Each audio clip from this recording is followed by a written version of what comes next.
За жал, политичарите во Македонија размислуваат од избори до избори.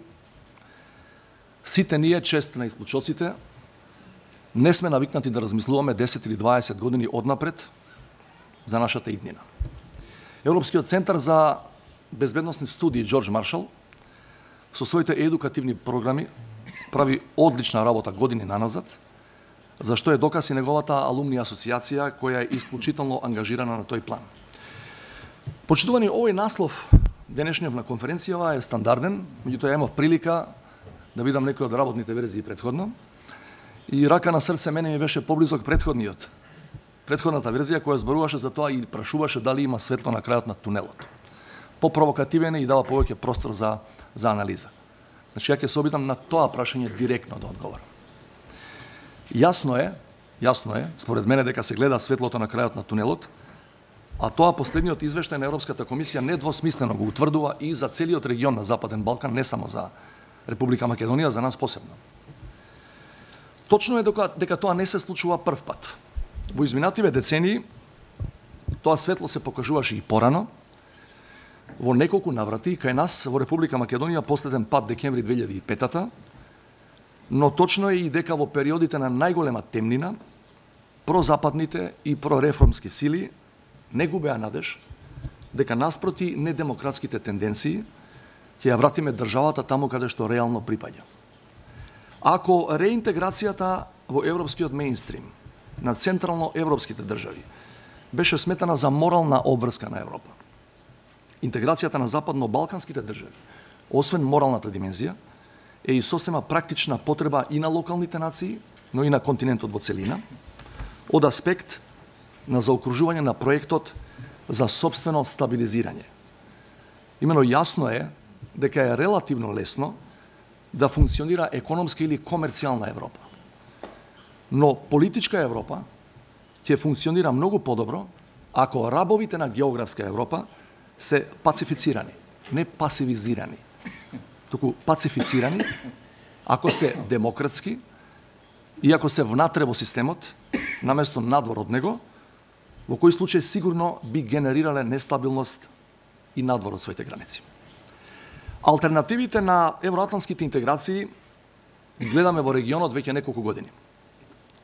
И либералните модели на персонализирани автократи ги злоупотребуваат локалните разлики и хетерогеноста на општествата, со цел да покажат дека западните варијанти на либерална демократија не носат просперитет.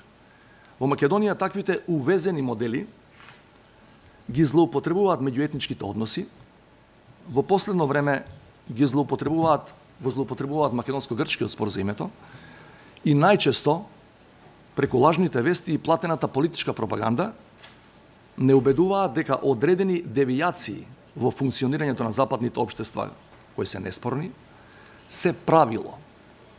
При тоа намерно пропуштаат да објаснат дека станува збор само за исклучоци од правилата и дека по сите параметри, ама баш по сите параметри, економски, политички, социјални, еколошки, образовни, западните модели на демократија се системски подобри од сите останати, независно од тоа со кој регион или организација во светот ги компарирате. Почитувани, позитивни трендови се случуваат и во Европа, и тоа може само да не радува, откако ентузијазмот за промени во Брисел објективно беше спуштен на најниско ниво по референдумот за излегување од Унијата на Велика Британија, која беше дел од големата тројка која изминативе 15 години доминантно ги менажираше сите битни процеси поврзани со проширувањето на Унијата. Нас, европјаните, може само да не радува фактот што Франција се враќа на голема врата во Европа со најавените суштински предлози за трансформација на организацијата. Лично, со нетрпение го очекувам француско-германскиот план за реформи во еврозоната, не затоа што тоа ќе има директно влијание врз нас, туку затоа што тоа, според очекувањата, треба да биде првата фаза од продлабочувањето на Унијата како предуслов за нејзино натамошно ширење. Почитувани, Република Македонија два пати во својата посткомунистичка историја покажа завиден внатрешен капацитет за демократски исчекор, незабележан во посткомунистичката историја на Западниот Балкан.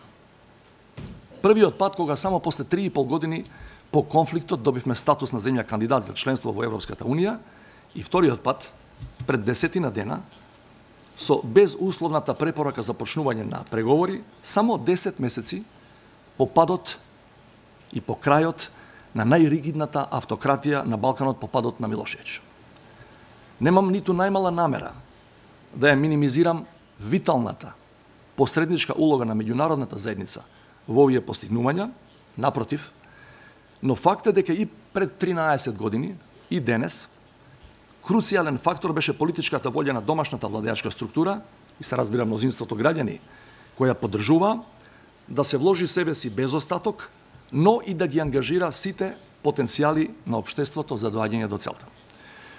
Последниот таков потфат е консензусот постигнат во работните групи на власта и опозицијата околу предлозите за правосудните закони и околу законот за оперативно-техничката агенција, што во однос на системски закони од 2005 до денес се случува за прв пат. Влегувањето на Македонија во повисоките фази на евроатлантските интеграции може да биде само или предоминантно домашен продукт.